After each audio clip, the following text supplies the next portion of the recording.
د افغانانو لپاره ډیر بد او دردونکی خبر خپور شوی. درنو لیدونکو ستړي مه شئ.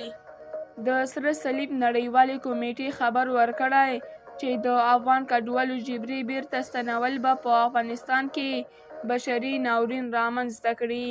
نوموړې کمیټې ډیره کړې له سرې میاشتې نړیوالې ټولنې سره پر ګډه غواړي چې له افغاني سرې میاشتې ټولنې سره مرسته وکړي ترڅو د 50,000 افغان کډوالو اوږدمهاله اړتیاوې پوره کړي.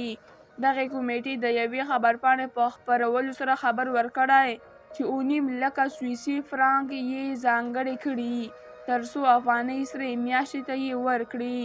د نوموړې خبرپاڼې له مخې دغه پیسې به بیرته راستنېدونکو کډوالو ته د بیړنۍ روغتیایي خدمتونو، خوړو او د اوبو په برخه کې ولګول شي.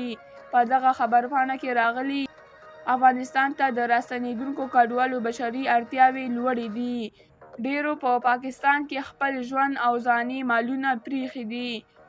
ماشومان چې ډیر یې له مخکې له خوارځواکۍ سره مخ دي ځانګړې پاملرنې ته اړتیا لري. ډیرې کورنۍ د یون په بهیر کې بیلې شوي او د کورنیو اړیکو د بیا رغولو لپاره مرستې ته اړتیا لري. اوږدمهاله مرستې ته به هم اړتیا وي ترڅو له وګړو سره مرسته وکړي چې په افغانستان کې خپل ژوند بیا پیل کړي. اسلامي امارت هم په دې برخه کې د بیړني اقدام پر اړتیا ټینګار کړی.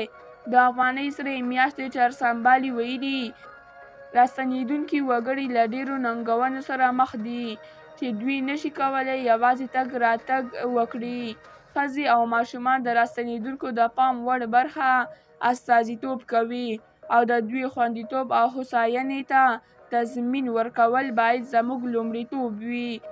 د یوې سیمهییزې ټولنې په توګه چې په ټول هیواد کې شتون لري زموږ موخه له وګړو سره د خپل ژوند د بیا رغونې لپاره سملاسي او اوږدمهاله مرستې چمتو کول دي.